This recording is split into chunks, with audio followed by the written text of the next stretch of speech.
31. Madam Clerk, did you have any words of wisdom to share with us? Good morning. Just to say that the meeting is being live streamed and recorded and will be available for public playback on our website. Primary purpose of council workshop is the receipt of information, review and discussion of policies and other matters of interest, and to make such decisions where required. Thank you. As usual, I'd like to start the meeting off in a good way by acknowledging that the city of Maple Ridge carried out its business on the traditional and unceded territory of the Katzie First Nation and the Kwantlen First Nation. Next up on the docket is the approval of the agenda. Can I get a motion, please, to move this item? Moved by Councillor Youssef, seconded by Councillor Schiller. Any addition, subtraction, comments on the agenda? Seeing none, call the question. All those in favor, motion is carried unanimously. Excellent. We're going to move on to the next item, item 4 and 4.1, the orphan lot strategy. We have a presentation from staff. Yes. Go ahead. It's best you have the floor. Good place to start is what is an orphan lot? In an ideal situation, a developer seeks to achieve a contiguous land assembly to create the most efficient land use configuration as possible. The developer may see the lot as unbuildable at the current market value of development. The site servicing or utilities work to develop the lot may not be in line with other comparable projects. These are the characteristics of a possible orphan lot. There could be an absentee landowner and they can't be contacted. Owners might have an unwillingness to sell. The lot may provide environmental challenges and can't be developed or fully developed. An economically viable business may be operating and currently existing on the site, and the owner has no incentive to sell. A relatively new building might exist on the site and have a long life ahead of it. Our OCP does have an orphan lot policy contained in it. We actually have 2 approaches to dealing with orphan lots in 2 of our community plans. So it states that a land assembly or lot consolidation proposed in conjunction with development, redevelopment, conversion, or infilling should meet the following conditions: that any residential lots or remaining land parcels are left in the configuration and a lot area which are suitable for a future development proposal, or can be consolidated with other abutting residential lots or land parcels that complies with the applicable land use designations and policy of 3.3 of this plan. In simple terms, that means that council has an obligation to ensure that if a lot is left as an orphan lot, that it has the same development potential as the official community plan, that the land use and the servicing of that site is not compromised by the development of adjacent sites. The use of any residential lot, abutting lots or land parcels can continue to function in accordance with the applicable land use designations and policies of this plan. The residual abutting lots or land parcels are not isolated or left in a condition which is unsuitable for redevelopment or unsuitable for maintenance of existing land use. The land assembly proposal will incorporate adequate impact mitigation measures such as provision as buffers, landscaping, site design, building arrangements, and building design to ensure compatibility with abutting land uses. In summary, it should not create a land use conflict. But then the LTCAP plan as it exists today has a different approach. The policy takes an approach to avoid orphan lots by means of establishing minimum lot sizes. A minimum of 2 properties must be consolidated and provide sufficient lane dedication to connect to at least 1 intersecting street as shown on Schedule 2 of the road pattern. Maple Ridge will require a minimum lot size of 2,000 square meters for multifamily developments, excluding development of a fourplex. Maple Ridge will require a minimum lot size of 3,000 meters for a commercial and mixed use development. Lot consolidation may be required to meet the minimum lot area, lot width, or lot depth requirements of the zoning bylaw or subdivision and control bylaw. How orphan lots may manifest in urban design. So here's 3 images. First one shows a exceptional high contrast of inconsistent massing. The second one shows a case where there's a holdout of a single family lot in a high density residential redevelopment area. And the third one shows an example of unattractive or inconsistent infill projects as it relates to building massing. Here's some examples from Maple Ridge proper. This one is at 22295 122 Avenue. And a residential house was left adjacent to 2 apartment buildings. What would the difference be? The difference would be, instead of having 3 elongated sites, if all 3 sites had been assembled, you'd actually have the apartments facing the entire street, which would give a more attractive streetscape. It would also create eyes to the street, which creates a safer city. This is an example of an environmental or a topographic condition existing. Here, part of this site located at 22333 122 Avenue has a steep slope. So part of this lot is a residual. So the whole lot is actually not developable and would have been better off integrated into the existing development to the west. This is an example of an incomplete or non-contiguous treatment of a major corner. It's an inefficient parcel site that will result in an inefficient land use. Thank you. Could you thank you. So what types of responsibilities does a municipality have?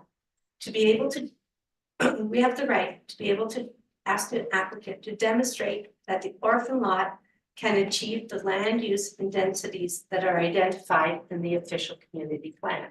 So if a developer comes in and has a consolidation and there's a remnant parcel or an orphaned piece of property, we can ask them to show how that site can be developed to this density and the configuration shown in the official community plan. We have the provision has been made that, we have an obligation that the provision has been made for the orphan lot to have access to utilities, vehicular and pedestrian access. This is achieved by means of placing conditions on the rezoning of the adjacent parcels. So we have an obligation to make sure the adjacent development does not impede the development potential of the adjacent parcel. So if a road access is required or lane access provision, common access easement, road dedication, all of those items need to be provided as a condition of rezoning of the adjacent parcel. Municipal authorities, next slide, please. Municipality can require an applicant to demonstrate how an adjacent site can be developed and serviced in compliance with the OCP. Municipality can require a site to be consolidated as a condition of rezoning. So if a site is rezoning, we have the authority to require them to assemble adjacent lands. The impact of orphan lots. Unconsolidated lots can play a role in destabilizing a neighborhood by allowing inconsistent land uses to perpetuate. It creates a lower standard of urban design by creating inconsistent streetscapes and land uses. Unconsolidated lots give an unfinished appearance to the streetscape and a neighborhood. It creates a loss of streetscape continuity an inconsistent architectural character, especially when a neighborhood has been allocated and has a vision to have a special character. Examples included, thank you, narrower buildings or inconsistent massing. It creates pedestrian safety concerns due to a lack of comprehensive pedestrian and landscaping planning. When you have orphan lots, you definitely have inconsistent creation of continuity of sidewalks and of landscaping. It creates an ad hoc land use pattern. It often contributes to lesser standards for vehicular and pedestrian safety due to a lack of comprehensive approach to pedestrian and landscape design. You see this particularly at corner lots. If a common access easement hasn't been integrated into the design, you actually have to create additional vehicular driveways to the streets. That creates a less safe pedestrian and vehicular environment in the vicinity. It frequently results in achieving a lower overall density in development. So that's a key item that actually affects the overall density of a neighborhood. Thank you. Thank you very much for your presentation. Before I look at this as two things. I want to make sure that we all understand what an orphan lot is. So we can maybe start by ensuring that we're all on the same page, and then we can talk about the impacts of what we're presenting here today. So on the topic of orphan lot, is there any questions as to what that is? Are we all clear on what an orphan lot is? We are. You did a great job. Thank you for explaining it. Thank you very much. All right, then I'll open it up for questions then. Councillor Duick, followed by Councillor Youssef. So thank you for the presentation. The photo that you showed of 122 is an example. The challenge is when one property owner holds up an entire block because their demands are outrageous. We're faced with that situation, and the rationale why that one went ahead was we now almost, that building's well on its way of providing much needed housing.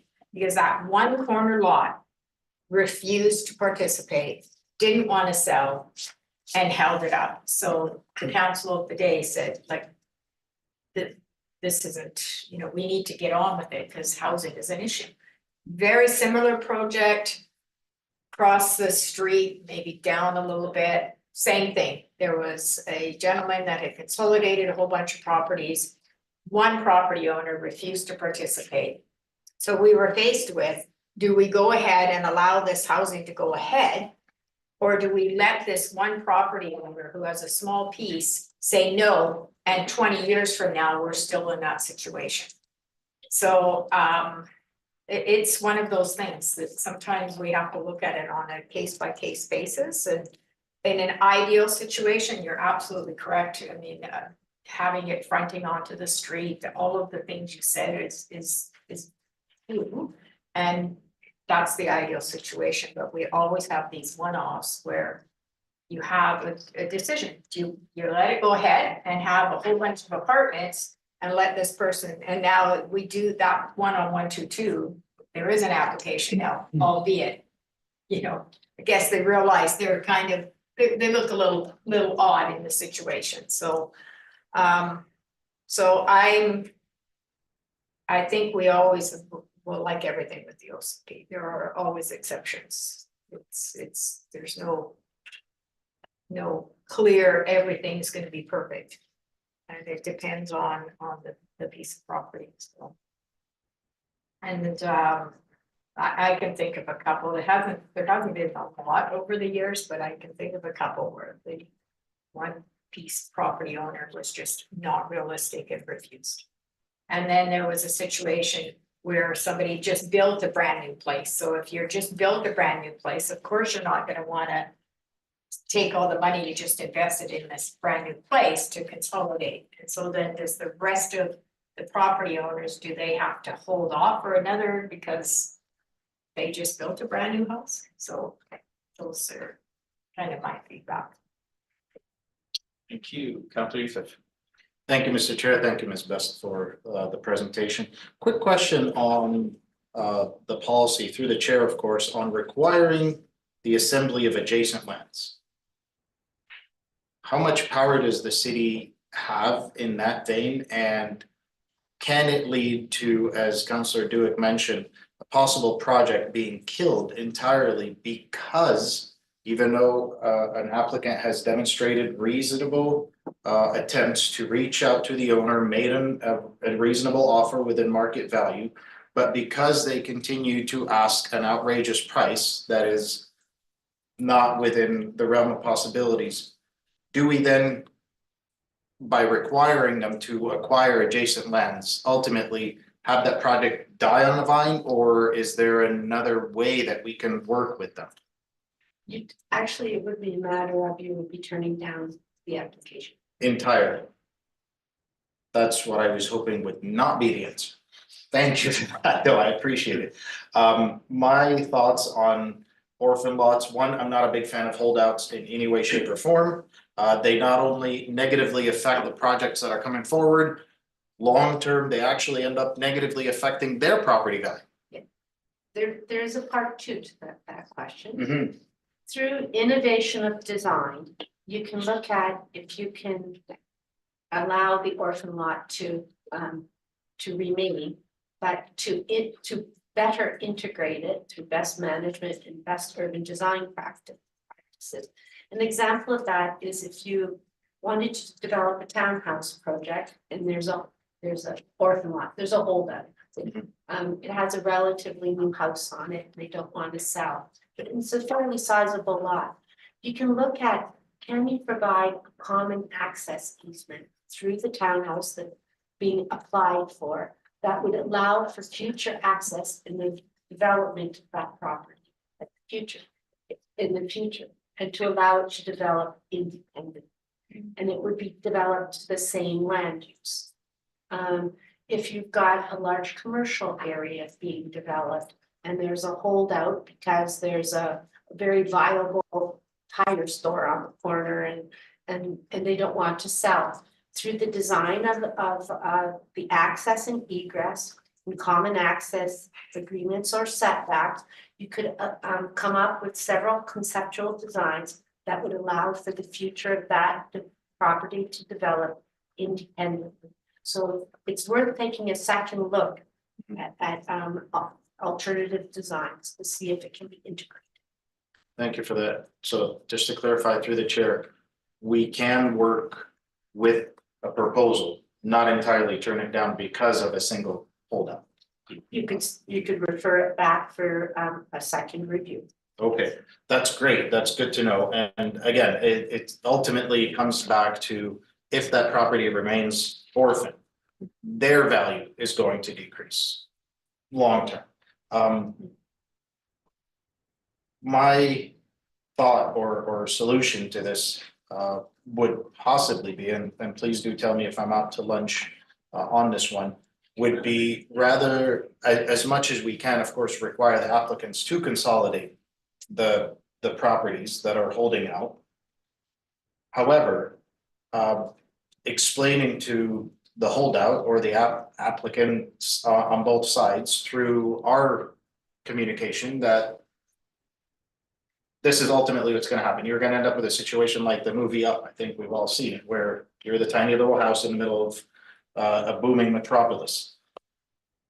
My proposed solution, and again, could be one of those out of the box solutions that I've been known to come up with from time to time, would be for the city to possibly intervene in an expropriation-like manner with an agreement to the applicant that they will cover all associated costs. Because the last thing I want to do is piggyback this off of the taxpayers' dollars and have them now purchasing properties. I think Mr. Hartman and yourself and I have discussed two current applications, one on 216th, the other on 232nd, where this is the case. People are one is unable to reach the owner because they're absent, they're not even in Canada. The other is the asking price is above and beyond what the market would allow for, even in the current conditions. So with that, that's why I'm hoping that the city can have some sort of a legal ability to step in, expropriate the property or purchase it in that way, as we require the assembly of adjacent lands for applicants. There should also be, on the other side, a requirement that if your land is being assembled at a fair price for the greater good, as you said, to provide the housing, to provide the possible commercial solutions that we are desperately needing in the city, making sure at the end of the day that the costs are covered by the applicant that's coming forward. So again, the taxpayer is not incurring any extra cost. It is the project that ultimately pays for itself. Is that a possibility? Have we seen other examples that where such a policy would be in place? Through the chair, I have seen numerous approaches Mhm. in different municipalities. I have seen and been party to where a municipal negotiator has gone in and provided a third party opinion, someone who's more objective and removed from the negotiations that have just occurred. Yeah. And it's been very successful as an educational process to set a new plane for negotiation. That's one. Another situation I've seen is where there's been a large assembly underway and considerable arterial road dedication being required and parks having to be dedicated and such, and where the municipality actually came in and expropriated. And the developer was to incur all costs. And an important consideration here is that when expropriation occurs, that there is a provincial legal protocol that follows. And if the person who's been expropriated appeals it and takes it to court for valuation, that there is no upset limit on the value of that property. So the developer would have to agree to that there is no upset limit to the determination, and that the court will determine the value of the property. It is unlikely that someone would enter into such an agreement. I've seen it successfully done, and I've seen it unsuccessfully done. So there are a number of different approaches that can be used. That's very good to hear. I'm glad I'm not making stuff up, and there are examples of such policies out there. Thank you. Thank you very much. Thank you, Mr. Chair. Those are my comments and questions. Councilor correct. Thank you. Okay, workshop. So today we talked a lot about the orphan lot, some of the strategies we have in place and what is still being worked on, the low-heat transit corridor area plan. And so what I'm gathering is today is just kind of to take our temperature where we're at in moving forward on what a strategy could look like. So You actually have your tools laid out in the official community plan. It was more to provide an educational opportunity for council in that as redevelopment of the downtown and LTCAP comes forward, there's going to be some cases where we're going to be faced with orphan lots. And I think it's an approach would be, we need to look at them often on a case by case basis, and there might be some hard decisions for council coming forward in the next year or two. yeah, I mean, I see how we've kind of incorporated some of the things into the LTCAP, and of course that's coming back to us. And I would be interested in looking at ways, because if there are, and I guess it's a tricky balance, right? Because if you have apartment building, you miss that whole master design plan that you could have, right? And I find we have a lot of that in Maple Ridge, is this mismatch apartment. But if you had 3 or 4 lots, you could do something pretty amazing with that. And I look to downtown Chilliwack and what they've done with their 1881 district. And we'll see, that was the city who took the time and the years and the vision to buy up the land and have it work with the developer. But I also totally appreciate the piece around the holdouts, right? And I looked at that one property where it looks ridiculous. I mean, honestly, and we did lose out on additional housing because all you're getting there is a fourplex instead of what could have been 4 or 6 stories of housing. And so I'm just curious about best practices or ways that we can encourage land assemblies that are gonna get us to where we need to be, like I said, a master plan community where we have all the pieces in there and not just apartment, but we're not holding up the development. So that's, these are really just my thoughts on that. I think we just missed the boat when we move forward with them, but at the same time, how do you, and what legal challenges do we have to hold up a development? I'm not so sure we could hold them up when they're holding on to it. If you're rezoning, you have the authority to outline any requirements. May I provide a little bit of insight tonight? That when a development assembly is underway and a developer comes and makes a pre-application meeting, that's the benefit of the pre-application meeting is to say, oh, we see you have not completed a contiguous consolidation, and we advise you to go do that. And hopefully they go and make a aggressive attempt. A neighborhood plan, we have area plans, we don't have neighborhood plans. If we take LTCAP to the next level of doing a neighborhood plan, that would give city and staff the tools of laying out blocks in greater detail. And it would lay out the guidelines for development application as to this is what we envision, and heads up. If you're gonna go do an assembly, this is what it should look like. And it would indicate that we don't want to accept orphan lots. This is the land use patterns that we want. Also, land area plans, OCPs are a living document, and they get revised every 5 to 7 years, 5 years ideally. What we're mandated to do now. And sometimes a neighborhood just isn't of age. The timing just isn't right.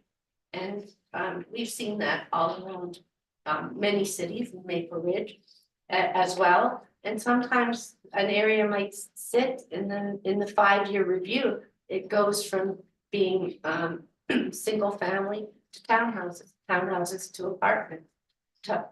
All of a sudden, rapid transit comes and it's a TOA. So timing is incredible, and it's okay to accept a viable business decision that maybe the timing just isn't now. Yeah, it'd be interesting to see what happens when the local transit comes back to us, and we talk about neighborhoods, so even that next level of looking into it, because for me, that downtown core, the Lougheed and the Dewdney are prime areas for us to really try and get right, and we can do something really great with those areas, and it would be of interest as to how we can best build our city out there. Thank you. Councilor Schiller. Thank you, Chair, and thank you to staff. And I just wanted to pick up on the comment you made about the neighborhood plan and sort of where that fits into the levels of plans. And I personally would be very supportive of incorporating that into the LTCAP review, because I think given the, the rate of development that we see coming and the speed with which things are likely to happen, it's really important that we do. I can see a lot of advantages to looking at that neighborhood as a complete neighborhood. What do we need in there? How are we going to connect up little pieces of walking paths and bike lanes? And not that we will have all the answers, but I think it's important that we clarify what we need in there. Just as you're saying, I mean, it doesn't mean you get everything that you want, but if you don't even have it sort of worked out that these are the things we want, then we're less likely to get them. So I would definitely be supportive of that. Thank you. Thank Jenny? you. Okay, Councilor Tan. Thanks, Mayor. Thank you. That was great. I have a question about the current status of orphan lots in our city. What's your take on that in terms of, it's been difficult with working with some hold-up property owners, but if you look around the downtown core and the Lougheed and some of the prime areas in our city, what's your assessment of the situation? We have, every municipality has orphan lots. For sure. We've got a few, no more or less than any other city proportionately. It takes a strong will to lead, to avoid orphan lots. And to have a policy that the city is willing to implement is a powerful tool and will make a big difference in achieving excellence in urban design in your city. And you see that when you look at beautiful cities, when you walk down the street and you want to be there and the ambiance it's contiguous. It has the same feel. It doesn't go from high rises to a couple strip commercial and back to high rise. It has, everything's integrated and is of the same character. Yes, right, the aesthetics, both the aesthetics, which are very important, and also the overall density that you talked about, so achieving the goals that we laid out. So in terms of, you've laid out the OCP has laid out the orphan lot strategy. Are there other things that we should implement in the short term from your perspective to address this issue? Are there any long-term tweaks that we need to make to the strategy or reviews that we need to do? It'll be dealt with on a per application basis. Right, Yeah. right, that makes sense to me because every lot is different, and also it makes sense to me that other municipalities have done different things from us. Is there something that other municipalities or things that other municipalities that done, that you think that we should consider it? The most powerful tool is a neighborhood plan. Thank you, and I'm not clear what the difference is between a neighborhood plan and the area plan. Level of detail. A neighborhood plan will identify a road configuration, building configuration, details of how we call it a green zone. It may be a green way, it might be a green street for people. It might be a multi-use path along an arterial road.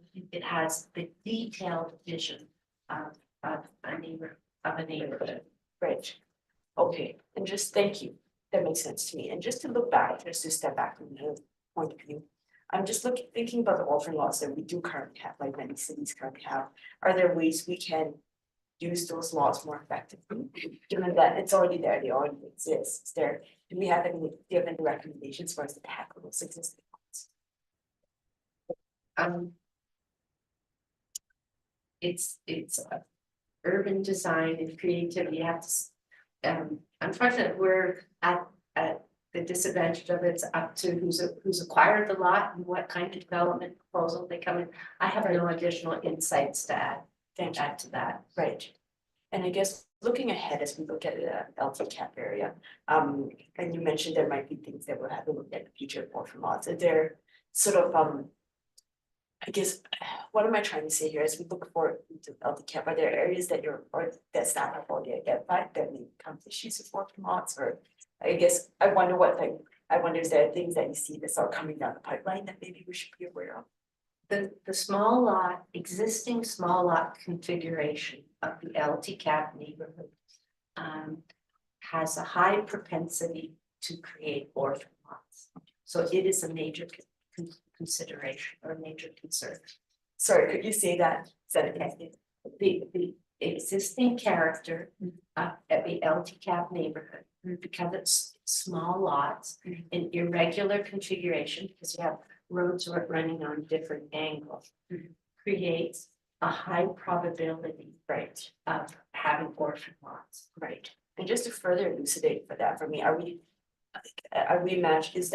is that the lots specifically on Loid or the lots sort of beside running sort of like one street north and south of Loid, or just we're talking about the LTCAP area? It goes south of Loid as well, but particularly lots adjacent to Loid. Yeah, right, I see, thank you.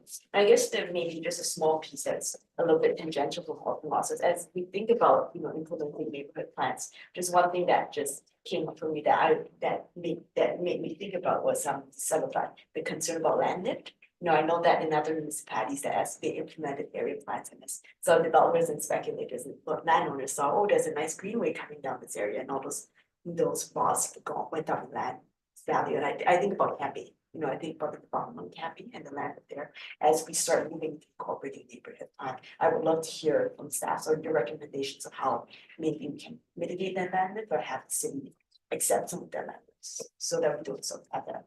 You know, we don't have, we learn from the experience of that. Thank you.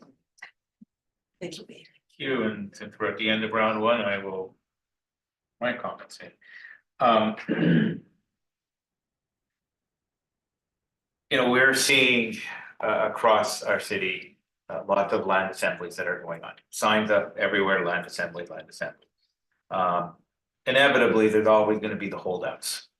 I think that's part of the nature of the industry. You got a group of folks who want to make a bigger project. Then they got someone there who's sitting down there, well, give me X amount of money. I think we need to be careful here in that this is an obligation between the person who wants the land assembly and the holdout. If we put the city in the middle of that, then that's an easy way out for the land assembly people to say, oh, well, the city will take care of that. If we're start mucking around by saying, maybe we're gonna expropriate or what have you.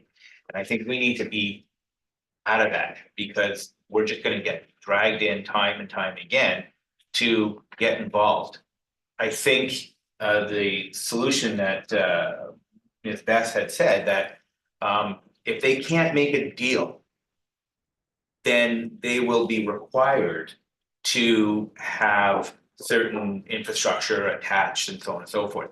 And I think that's where the city can play a role as part of this policy to say that, hey, if you can't make the sale, right? Because I can't tell you whether you're offering a good dollar amount or not. That's not up to me to say that.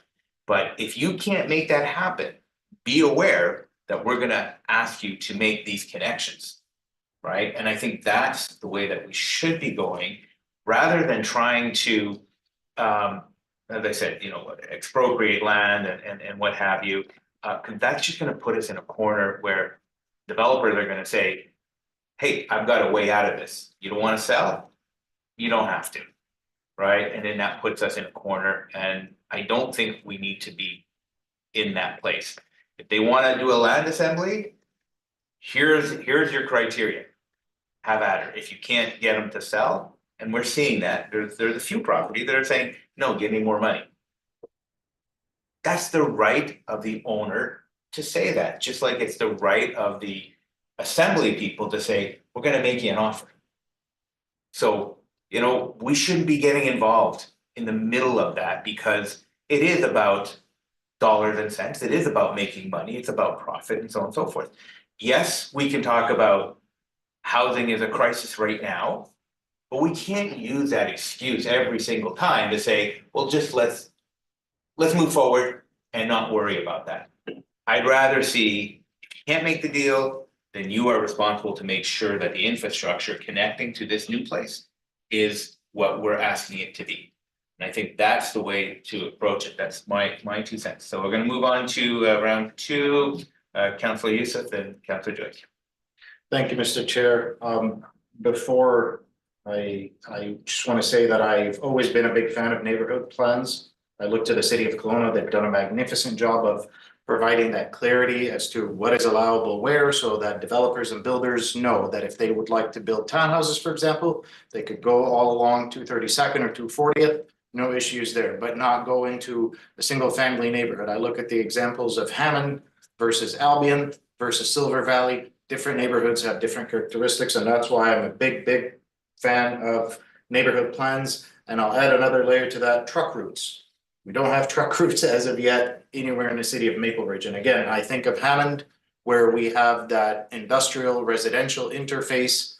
And in some cases, it's not working. It's a safety concern, it's a traffic concern, it's a lot of concerns. So I'll throw that in as well. I don't agree with penalizing the applicants that are coming forward to put together projects, be it on a commercial side or residential side, that would provide us with significantly more housing than what is existing. I'd like to incentivize the holdouts to sell ultimately and become part of the assembly. So would it be possible to have within our policy that if you're a single family unit and now all around you is going to be multifamily, that you're going to be taxed at the same rate for highest and best use as we, the city, would be doing if we are going out to purchase a property? That's up to the BC Assessment Authority. Can we designate the orphan property as the same as multifamily in order to get that taxation on the books for them? BC assessment is based on use. Mhm. So if it's single family, it will only be assessed as single family. Even if it is rezoned as something else?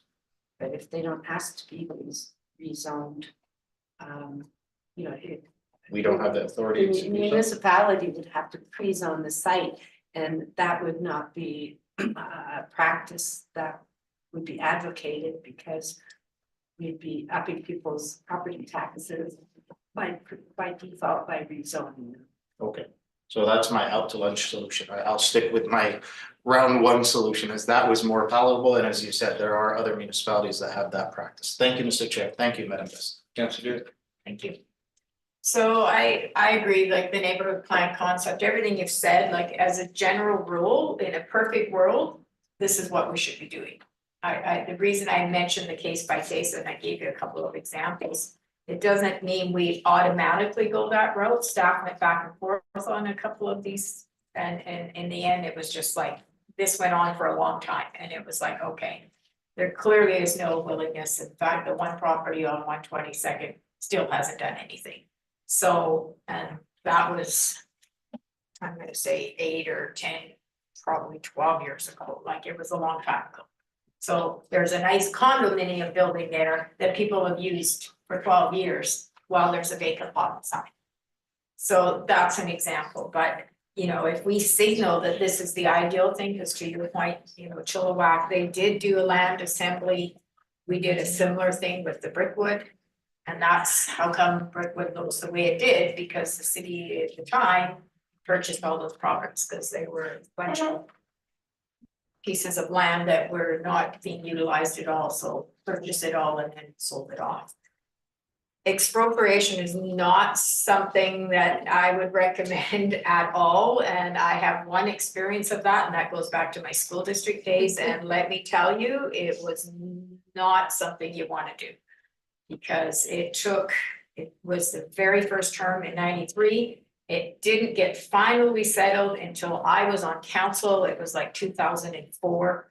And the owner by far came out way ahead, because they viewed it as it was corporate government expropriating a piece of land, and was went back and forth to court. And every time it went back to court, everything, the finances and everything just kept multiplying. So, and there is clear guidelines with expropriation. So we couldn't just expropriate a land because we want to sell it to somebody. There, generally it's for municipal use. So it's challenging. So it's assembling land ahead of time through neighborhood plans is a totally different story and makes perfect sense, because then we control what goes on there. So I think that the reality is we just don't have a lot of land to assemble, which is a challenge.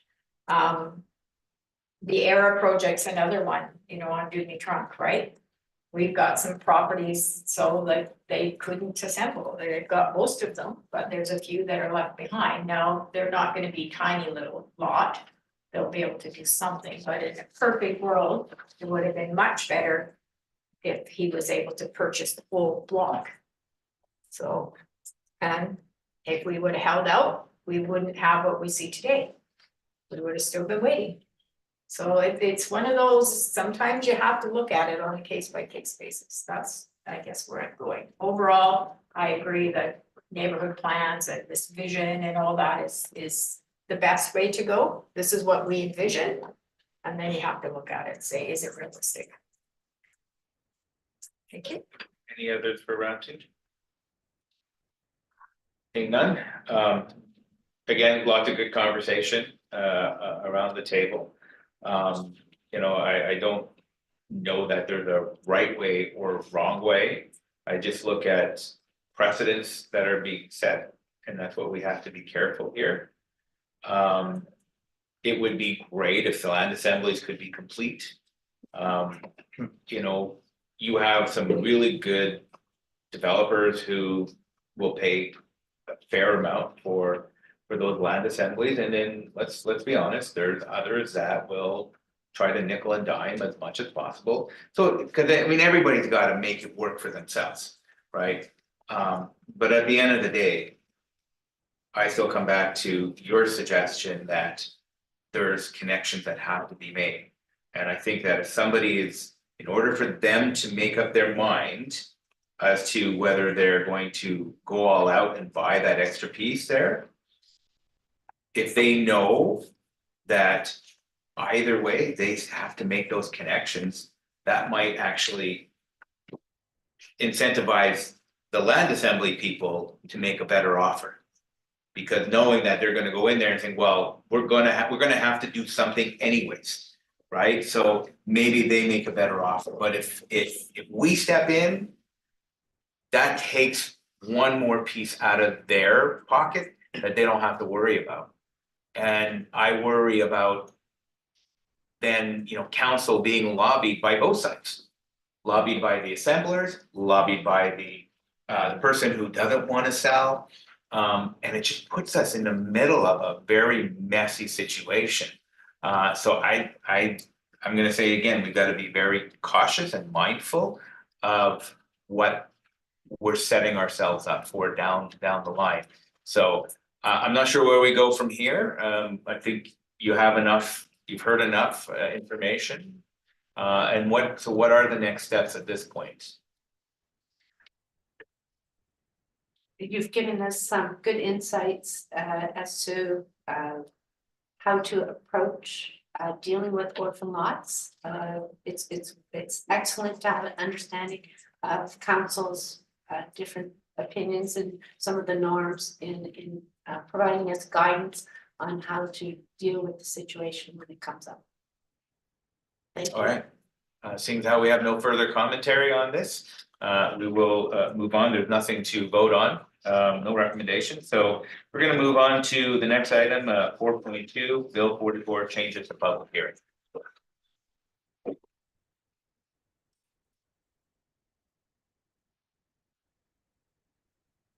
Right, just mindful of, do we need to take a 5-minute recess or are we good?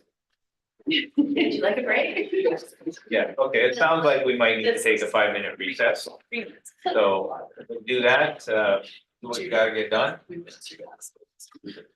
And the time is 12:19. So we'll be back in 5 minutes. Thank you. We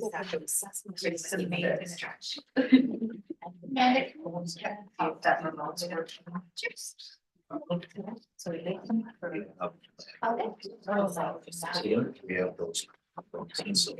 Yep. You need to report. Stuff.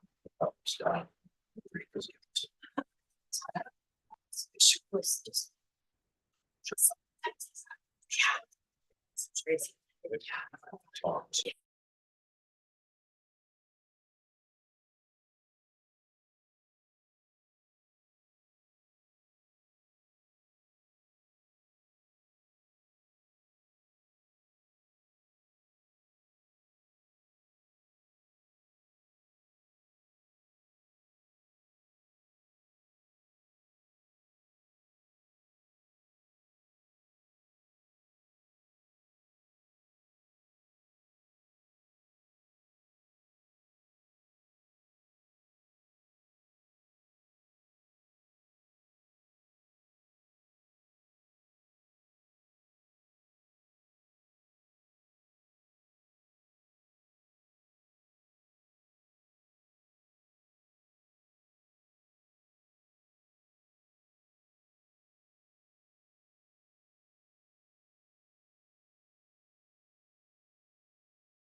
Thank you.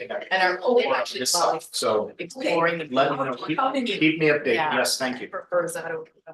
We're gonna reconvene. Thank you very much, everybody, and now we're gonna, just so how we're planning this out, we've got 4.2. And then my feeling is, I don't know how long this is gonna take. I don't think it's gonna take too much time. But I think we'll just go straight into close. We only have one item on there, so I think if we plow through, we'll be able to close it up relatively quick. So we're gonna move on to item 4.2, Bill 44, changes to public hearings. Thank you. Before I get started, I just wanted to take a brief moment to introduce Masheed Dai, our newest community planner who helps us work together. Welcome. Coach MD. All right. May I have the, I need a. Thank you. So the focus of the conversation this afternoon is largely going to be on Bill 44 as it relates to public hearing, public notification changes, and of course the lands affected. But in order to have that comprehensive conversation about Bill 44, we are going to need to touch on Bill 46 and Bill 47. As you're all very aware, new pieces of legislation came into effect at the end of 2023. And the city has until June 30th to begin implementing some of these changes. So as mentioned, we're going to do a really high level overview of the three bills. How Bill 44 in particular will be impacting the lands in Maple Ridge as well as the public notification process. And a little bit of what it looks like over the next couple of weeks to a year. So as I'm sure you're aware, Bill 44 speaks largely to three main areas: the need for a housing needs report, the public hearing process, and the small scale multi-unit housing. So what that looks like in a little bit more finer detail is essentially that we completed that housing needs report in 2019 to 2021, depending on which local government you're from. In our case, it was for 2020. And we now need to do that interim piece of work by the end of this year. We had a presentation very recently about the work that's underway. So this is on track. And that one of the changes for the housing needs reports between the original version and this one, it's just going to be, instead of looking at the next 5 years, we're now looking at the next 20 years. And then that is going to have to feed back into our official plan. The other change that council's likely going to see on a more obvious basis in the short term is the implications to our public hearing process. So for any new application to the city, where if it is for residential use or for 50% or more in our mixed use cases, we can no longer hold a public hearing and we will have to do a public hearing notification process. And of course, what everybody is generally chatting about is the advent of permitting 4 to 6 units on many lots currently zoned for single family or single detached into duplex zones within the city. So we're going to come back to these elements in a little bit more detail, but just very briefly to recognize that there's two implementary pieces of legislation.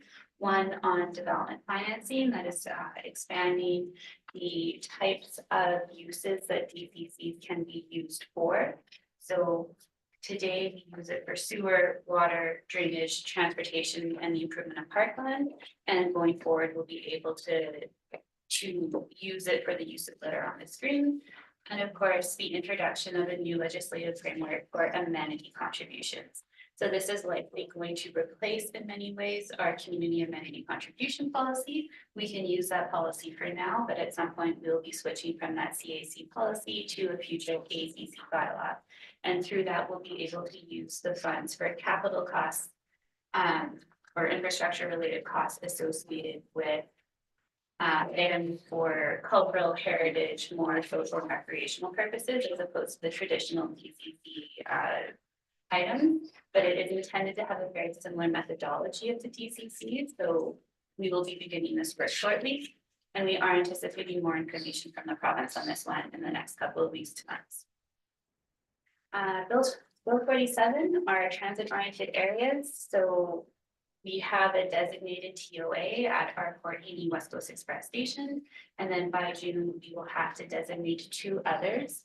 One at the Haney Transit Exchange just next door to us, as well as one at the Maple Meadows West Coast Express station. So due to the way this legislation is worded, it will essentially supersede the zoning or current land use designation on those properties, looking at roughly 12 stories for that inner circle and then up to 8 stories for that outer circle. Our requirement by June is simply to designate, so that will be a relatively simple bylaw before for council approval.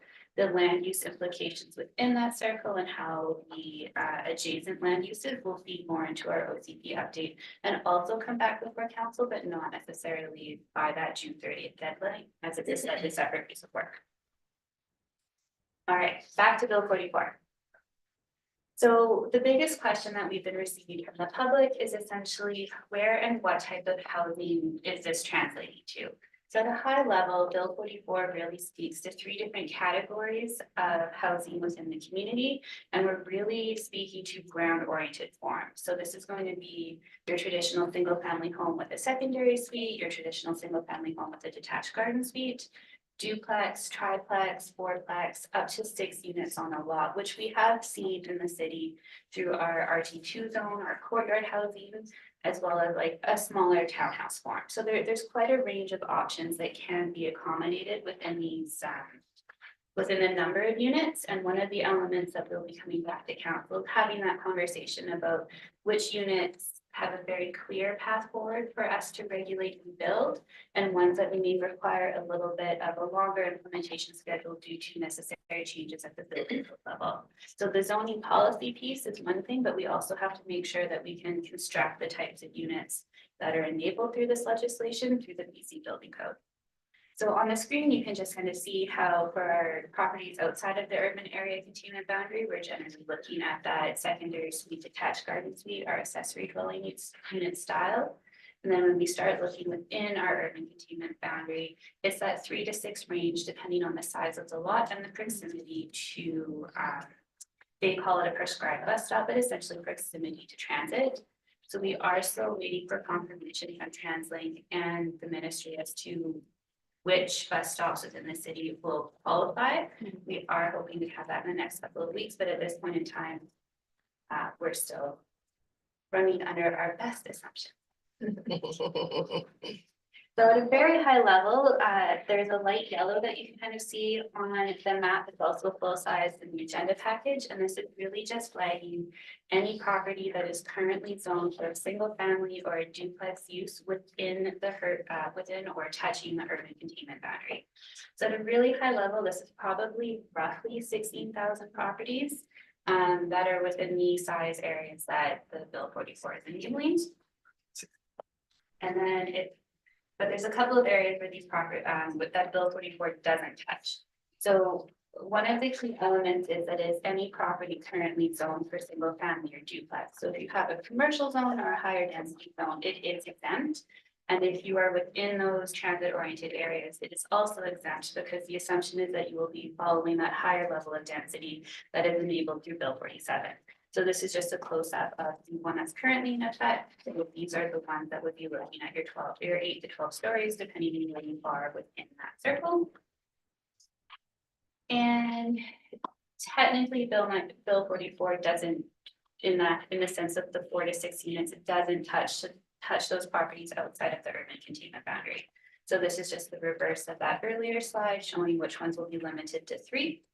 The lands in green all are agricultural properties and already permit 3 units according to the agricultural land reserve policies as well as their own zoning bylaw. So at this point, they're largely in alignment with what the province is looking for these more rural properties, and it'll just be a small change for those other rural residential lots. There's also a couple of other conditions that could exclude some properties from having the density as of right of Bill 44 put onto the property, namely if they're in a hazardous area, if they're not connected to water or sewer, and if they're larger than 1 acre. And the larger than 1 acre one is interesting. It is actually under the assumption that we would prefer for them to subdivide first prior to enabling that 4 to 6 unit density. In the case of Maple Ridge, I'd also just clarify, for kind of similar to that urban lot conversation that we just had. In some cases, maybe there's a higher or better use that we could be putting on a property that's over 1 acre within the urban area and within an urban center than 4 to 6 units. So we'll be looking at that as we move through those OCP amendments. So of course, with Bill 44 in effect, there's a number of policy and regulatory changes that are going to be required on the city side. The first one is going to be the zoning bylaw amendments that will be coming before you by that June 30th deadline. So at this point in time, our plan is to have a package back to council, like outlining which ones we think we can construct quite easily, which ones are going to take a little bit of work, and which ones are going to really be subject to that future building code amendments, as well as the associated off-street parking bylaw amendments. So under the small scale multi-unit housing form, we are unable to request parking for 6 units. Now, an interested developer applicant can provide parking, but it is voluntary on their behalf. And then the province does have a couple of ratios that they would like to see in terms of parking for the 2 to 5 units. And when we bring back that revised off-street parking bylaw, it will be in alignment with what the province is looking for. So we'll be able to have a little bit more of a detailed conversation of what those parking ratios look like. Because Bill 44 is focused on those grant-oriented forms, this isn't going to be touching the apartments. That's a separate conversation that we'll also be having through that bylaw. I've mentioned it earlier, with the conclusion of the housing needs report later this year, we will have to come back and amend the OCP to make sure that we meet those requirements by the end of 2025, which is again, making sure that we have sufficient land designated for the next 20 years. As well as you're aware, we recently shifted to the combined first and second reading report. So the fact that we've done that and now have Bill 44, we're going to need to take a closer look at how development applications are processed through the city, since there is now a larger number of applications that may be moving straight to building permit as opposed to going through council, but there is still development permit. So there's just a couple of moving pieces that we'll really have an opportunity to adjust and amend once we start to see those applications come forward. And the last one is that public notification and feedback process. So this is one element that I just wanted to take a moment to unpack. So as you're aware, previous public hearings were largely for zone amending bylaws and OCP amendments. Officially, local governments could bring forward zone amending bylaws that aligned or didn't align with an OCP. And in the case of Maple Ridge, we brought all of our zone amending bylaws before council for public hearing processes. It's how we've been doing business for a number of years. With this change, any zone amending bylaw that is 100% residential or above 50% residential that is a new application will not be able to hold a public hearing. So you'll see wording in the reports flagging which applications are subject to the new Bill 44 requirements, as well as those that are pre-Bill 44. With the change, it does now say that any application that predates the Bill 44 coming into effect will require a public hearing. So there's approximately 50 applications that we have in stream that you will still be seeing at public hearing. We don't have the ability to waive these. So we'll still be having public hearings. We'll still be hosting them for non-residential uses as well.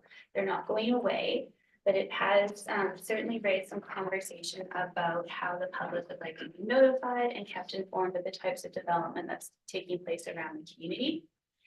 And while this isn't part of Bill 44, I just want to remind council of a conversation that we initiated in November about some of the changes that we could make to help ensure that our residents are aware of the types of development taking place that are in line with some of these legislative changes. So purely for illustrative purposes, when we have these recommended changes for council, that will be back before you as part of a separate report. But largely just identifying that we're aware of this and we're keeping a very close eye on where the pain points are in terms of how the community is kept up to date on the types of development forward. So what does this look like? On the screen are the dates that have been identified by the province. We have until early June to be able to identify if we need an extension or an exemption for any lands, and this is really speaking to that hazard lands element. End of June is when we will have to have those zoning bylaw amendments before council for approval, as well as designate those as remaining transit oriented areas. We have until the end of the year essentially for council to adopt the housing needs report, and then one more year beyond that to make the associated changes for the OCP zoning bylaw. So it's a lot of work, but I think we have this in hand. So as we discussed the other week, the interim results will be back before you sometime in Q2 for the housing needs report, which will then let us move forward with some of those OCP amendment items. We are currently undertaking all of the necessary analysis needed to make the exemption deadline if applicable, as well as be able to bring back those packages for council's review and understanding of what types of housing will be able to easily introduce into these neighborhoods. And then along with all of that is, of course, that ongoing work of where can we improve, what can we streamline, what do we need to keep an eye on? Because I think one of those, it's not stated in the Bill 44 work, but I think an important element is, again, being able to monitor and report back on the types of inquiries we're receiving, the types of housing that we're processing, and more importantly, perhaps the types of housing that we're not processing. And is there anything that we can kind of look at to unlock those types of housing as well? And of course, ongoing knowledge sharing and collaboration. I can't do this alone. This is definitely an interdepartmental behemoth project that we're all working towards. And of course, we do also speak to our regional partners as well as appropriate. And that's all that I have for you this afternoon. Happy to take any action. Thank you very much. My head's still spinning. It's a lot. From all of it. Even if you just gave me one morsel and then go from there. Question. Okay, I'm just gonna open it up for questions and we'll go from there. Councilor Schiller. Okay, thank you to Steph, and I'm glad we're on this road, we're taking a couple of steps, now we're just gonna stop. So I'm just gonna get you to just walk me through like a really basic example, because I feel like I'm following along, but then I'm like, do I actually understand what we're talking about here? So let's say we have a property out near Webster's Corners, okay? If it is not connected to sewer, would these Bill 44 changes apply? So if it's out near define Webster's Corner. Like 248 and Union or More 256 Union, okay. So if it isn't connected to sewer or water, Bill 44 does not apply. Can it be connected to, let's say it's connected, and I don't even know if this exists, but let's say it's connected to water, but it's not connected to sewer. Would it apply? Under the wording of Bill 44, no, but my caveat to this is if it's outside of the urban containment boundary, we are going towards that permitting up to 3 units would be your main dwelling, your secondary suite, and your detached garden suite. And this is a process that we've largely looked at to date. The city knows how to process these applications. We have standard servicing, Fraser health checks if it's not on sewer, if it's on a Senate, you know what I'm trying to say. So we have a process for those. So I'd say largely if it's outside of that urban containment boundary, you're looking at 3 units, but a little bit more infill sensitive density format. So it's not necessarily going to be 3 tiny houses. It's going to be your traditional single family suite, detached garden suite. Great, thank you. Okay, one more follow-up, shall we miss out for now? So let's take a different example. Let's take a property up Albion, up on the hill, maybe, by the SPCA. So let's say that is a property that's currently zoned for a single family use. And what I'm trying to understand more is like the transit and the bus stops. And I know you said we don't have the answers yet, but do staff have any sense, if there is a bus stop and a bus comes, that bridge is visited 2 times a day, would we consider that is going to be the kind of thing that's going to trigger this type of density? Or do you have any idea of like what that line would be? We do have an idea of the line.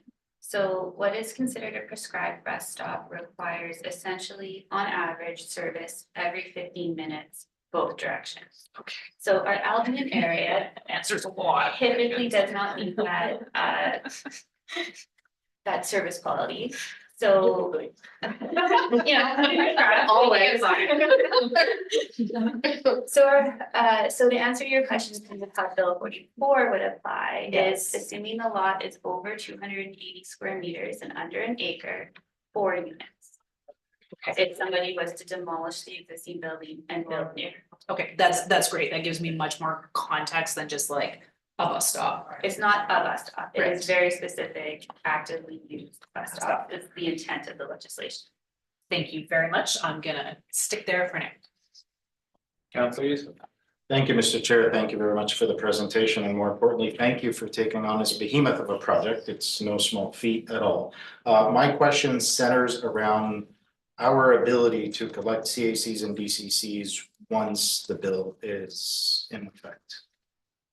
So until the amenity cost contribution bylaw is in effect, it is my understanding that we can collect community amenity contributions.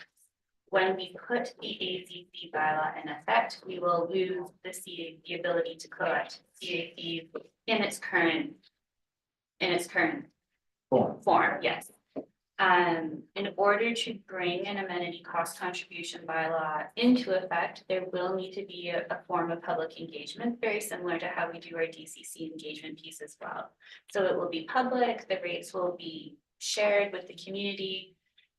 Council will be able to see what we're looking at in terms of what those rates are going to be. My caveat to providing more information is we're still waiting on the policy manual from the province on the ACCs. So this one is definitely going to have a standalone report.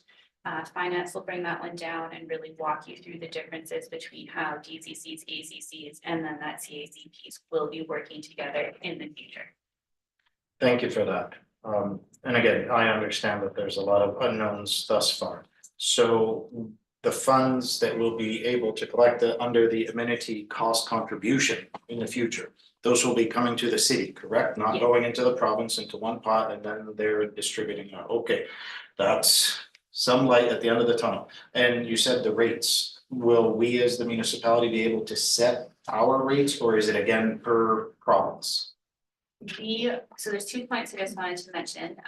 One of the changes from the CAC to the ACC is that we're able to charge on one building permit as well. So we will be able to charge on more types of development than we currently can under the CAC. So it's coming to the city and we have wider ability to make those charges.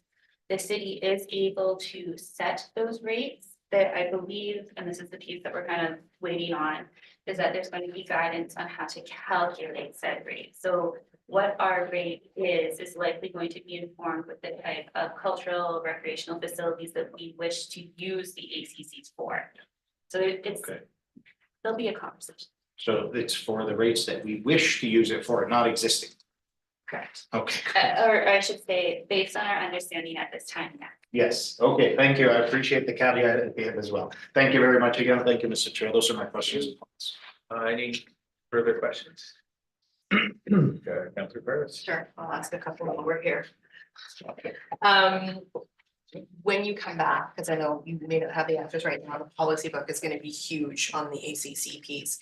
What would be helpful for us is what our CAC currently captures and what the ACC doesn't capture, because I understand especially below market housing and things like that is the piece that's in limbo right now that we're able to do on our CAC, but not our ACC. So, which is a massive piece for not just us, but many communities. If we can just get the list of what the pieces, and the other question I have, just so it's on your radar with the ACCs, is it this weird calculation piece, and it's based on what you need for that area, and there's a really strict, again, the calculation will come out and the math around it. And my question is it going to be a limited area? So let's say, I'm just gonna use Albion, like if we're building something in Albion, we can only charge for infrastructure that's gonna happen in Albion. And so my worry is that some of those bigger pieces like community centers are citywide and not just area based. And so I wanna make sure that the ACCs are based on some of those bigger pieces that are city and not just area. And that was a piece that wasn't clear in the webinars that I attended. And then The DCCs, you talked about that, and actually they're better for us, because now we can charge, it's not in here, but I think we can charge for highway overpasses or things that are jointly. That was an expansion, I don't know if that applies to us at all. The one around the transit area, so the only one that's technically designated as per legislation or order in council is the one down here, which half of it is in water. Yes. And then the other half is on a hill and I think comes into the FRE. Yes. So this, it'll be a big piece for us as we look at it around the impact on the FRE. Do we know, will we have exemptions based on geography or risk like we do with the small scale housing? Will we have that in the transit? So my understanding of Bill 47 is that what they're attempting to enable is essentially if somebody comes in with a 12-story or less, 8-story or less building, we can't say no. But like, that's the element, right? We have What to if the bring, ground will, so we have to allow the application. okay, But then it goes through a regular development application process, so it still requires servicing, it still goes through rezoning. It'll still need to be able to prove out any geotech, stormwater, and all of our wonderful studies in order to be able to be permitted. So I appreciate that FRA work is still underway, but essentially, yeah, we need to prove out to our standards that the building is safe, able to be constructed, meets our guidelines. It's just we can't, now, the other flip is if somebody wants to build a 6-story, that's fine. We can't require them to build 8. We just can't say no. Just like we would have to take in the application. So if it doesn't work that something can't support 12 stories in that really concentric corner due to geotech, that isn't necessarily a okay, concern. so if they go through their due diligence and it just can't build it and they build a 4-story, that's just the way That's it what is. it is, yeah. On the downtown transit one, that's fine. On the one that's the other train station. So the weird part about this is they were saying that if part of it falls into another city, then the other city, so Pitt Meadows will have to update their zoning for the chunk that is theirs. Correct. And so I guess we start conversations with them early on about. It's an interesting question. I would have to double check on the Pitt Meadow side, how much of that concentric circle is residential. Very chunk of it, that whole neighborhood. Other uses, so yes, Half of Somerset is in that circle. we'll have to have those conversations when we're moving that bylaw forward. Okay, and that one doesn't, again, it's just the geography piece. I guess that's them, it's not us anyhow. I think that was all I really had, on my questions and how it's all come, the public hearing piece. So this chart here, we talked about this before and there was a lot of discussion around the current legal requirements. Once it's gone through public hearing, we can't talk about it anymore. But when we remove public hearing, what is that legal cutoff for us not to be able to talk about it anymore? And it was essentially once we pass it at second reading is what came to us when we talked about this months ago. Yeah. But this still talks about a public question period at the top of the agenda for second, third, and final reading. Does that mean that legal restriction for us not to talk about it after second reading is no longer applicable? Excellent question. The graphics pulled from the November report, so it's reflecting just if we did make that change to the procedures bylaw, that question period would be at the top of the agenda.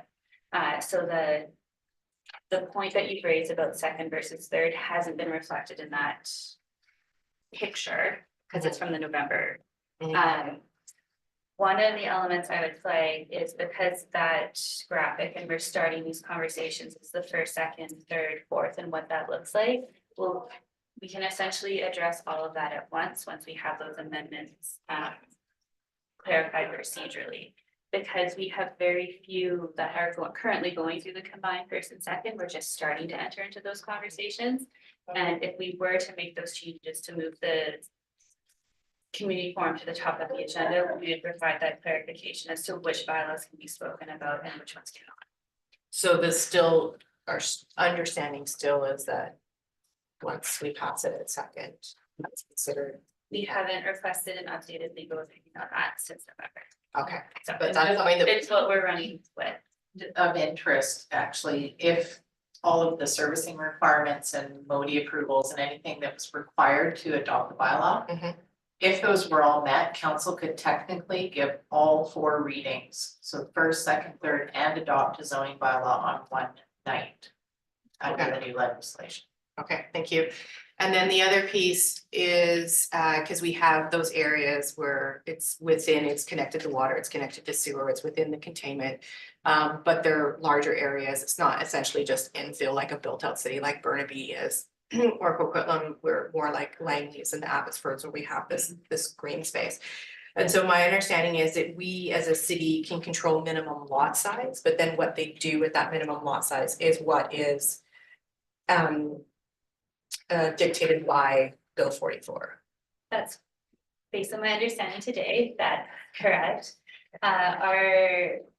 In order to kind of speak to that piece, it is likely that we'll be revising our minimum lot sizes for future subdivision in these areas. Knowing now that we will have to permit 3 to 4 units, you want to make sure that that future subdivision is large enough, comfortable enough, that the right setbacks are in place for that future density. Okay, that's good. I just want to make sure that's because it's a whole different conversation for us before Bill 44, a 3,000 square foot single family lot. It's made sense. That's what single family lots are. But you know, when you look into an area that's right on the edge of the urban containment boundary that doesn't have transit, it's things like that. For me, looking at what a minimum lot size is has a totally different context now than it did before Bill 44. So, you know, it's no longer a single family lot, it's a 4-plex. So it's a new way for us to really look at when we do our OCP and we're really thinking of that. Thank you. I know this is a massive amount of work and I truly appreciate everything that you're doing. And I can't believe June 30th is going to be here before us. And of course, June 1st, if we want to ask for any exclusions, right? You said that's on the radar for exclusions and it's geography and risk. Yes. Okay, and the geography is like if there's a river or just something, I wasn't entirely sure what geography meant. The risk was clear. Yeah. Okay. Thank you. Councillor Tan. Thanks, Mayor. Thanks, Ms. Crawford. I have 2 quick questions, which I think you've covered, but I'm just gonna ask. Make sure I understand. There are 3 bus stops and TOAs. So do we have the same concentric circle of 6 stories and 8 stories around the planned R3 bus stops? So It's not the R3 part. The BRT. Sorry, the R3 and then the BRT. This is a great question. So today, it is our understanding that the R3 will meet that Bill 44 within 400 meters of a prescribed bus stop requirement. So it is very likely that it's going to, once we hear from the province, they'll confirm that that's 6 units in those circles.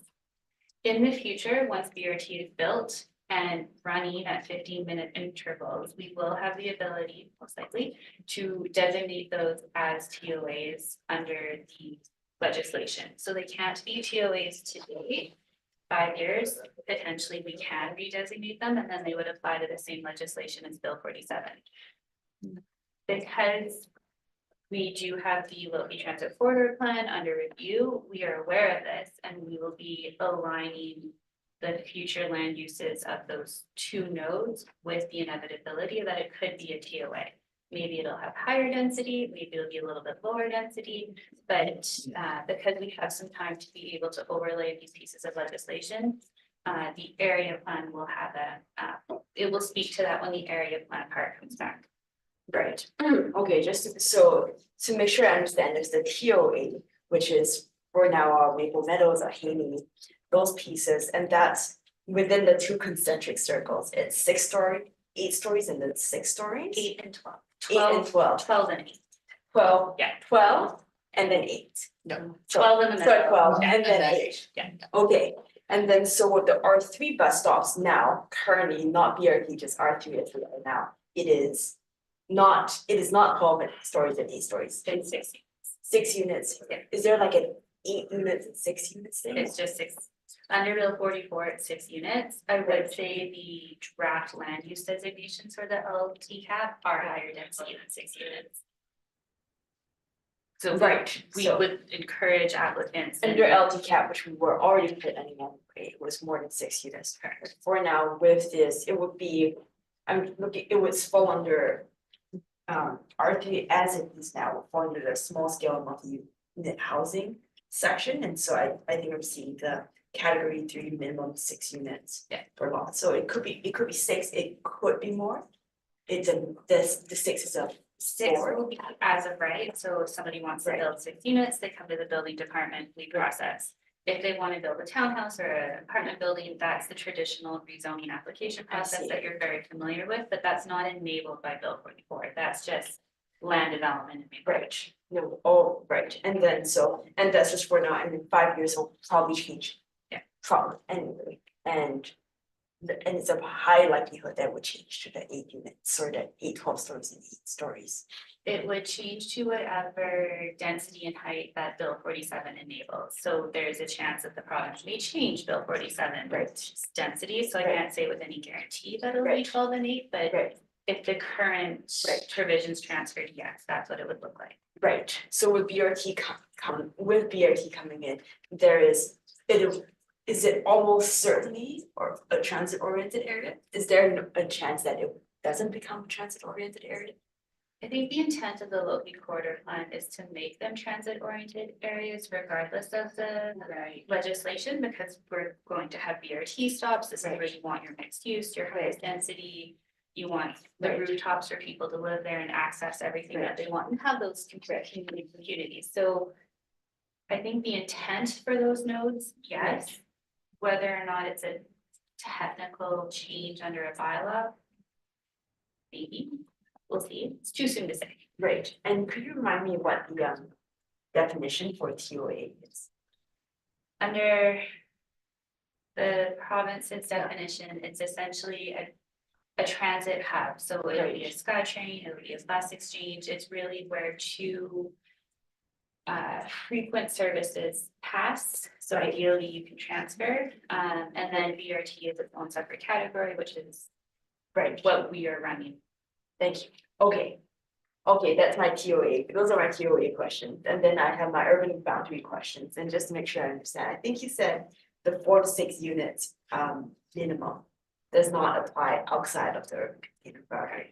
Okay, so there's a nice map here, and it does not apply, Bill 44 does not apply, and when we say Bill 44 does not apply, that means it's what it means is within AL, there are 2 of lands within Maple Ridge that Bill 44 does not apply to. If I understand correctly, there are 2 categories of lands. There's the ALR lands outside of the UCP, and then there's the non-ALR land, just regular city land outside of the UCP. And for those 2 categories, just to make sure, I'm gonna walk and make sure I understand it. For ALR lands, ALR permits up to 3 anyway. Principal, secondary, and call it tertiary street. Detached garden suite. Detached garden suite, so that was independent of all the housing changes, that was Yes. how it was rolling before. Okay, and then so the lands in yellow here in this map, which is non-ALR but and not within the UCP. Those are no change. So today they're allowed 2. Allowed. And then it is likely, pending council approval, that we will bring forward a bylaw to allow 3 so that they're in alignment. So today, the orange land had a single family and a secondary suite, Right. or a single family and attached garden suite. Right, And depending what someone chooses to do, it's enabling that third option. So if they already have a secondary suite, they can put it in detached garden or not, they can. And secondary, and that is again pending council approval outside of the changes. Okay, great, I think I understand to some degree. Thank you, thanks, Mayor. Rain, overflow, leaking out the ears. Did you, nothing? I'm good. Okay, then round 2, Councilor Youssef. Thank you, Mr. Chair. I'll be very brief. When we're talking about public hearing, the reason why we're here today, I think we talked about everything else. Now to public hearing. If an application is in process, is a single member or a majority or a supermajority of council able to pull an application and hold a public hearing, or is this now completely off the table? it is no longer within council's power to hold a public hearing for a residential application that has come in since the change.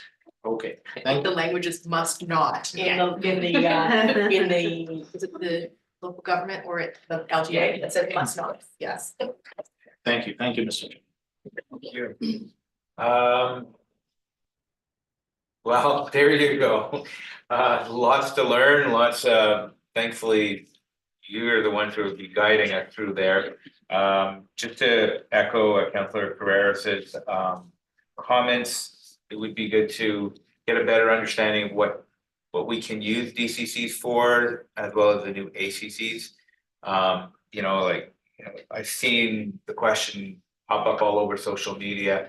The bridge at 240th, can we use DCCs for that? Can we use the new ACCs for that? Obviously, we have to figure out where to find the funding for that. So, I'd be curious to know what the answer is to that, and I'll let you guys present that to us when you're ready to. So, thank you very much for the presentation, and for your knowledge on what is sure to be fun legislation coming up. Seeing as how we have no further business, I have a question. you have a question, okay, go ahead. So my question is regarding our vacant abandoned buildings bylaw. I know at some point there was discussion about reviewing that. The reason I raise that is it's silent on how long a building can be in disrepair and all of that. So I can think of a couple of examples as you come into our town center and, one of them obviously suffered a fire. But at the same time, how long do we allow it to be in that situation? And then the other one is like KFC. Right, it just is the entrance to our community and just like, how long do we allow it to sit in that state? But our current bylaw doesn't really have a time in there, right? Doesn't, so my question, I guess, is either through our legislative clerk or through the CAO, is that something we're working on? So through the chair to all of council, staff have taken some progressive stance on this. Carolyn was working with myself and Michelle Adams and Dave Sampson and Wendy Behat on some changes update to that bylaw that'll be coming forward to council probably in the next month or two. I believe we're targeting April for that work, and that'll give you a full line of sight on these pieces as well as problem properties that are well known to municipality. So that information will come forward probably by middle of April. Okay, that's awesome, because like I said, right now, it's boarded up, it's got a fence around it, so it's technically complying with our bylaw, but it's a real eyesore and there's crap everywhere, so to be blunt. Okay, any further questions? Seeing none, I will adjourn the meeting. Thank you very much. And do we want to go directly into close after this? Yes, please. To get it done with? It needs 5-10 minutes to switch over. Okay, let's do 5 minutes, switch over, go upstairs, get Sounds like crunchy food. we're gonna a little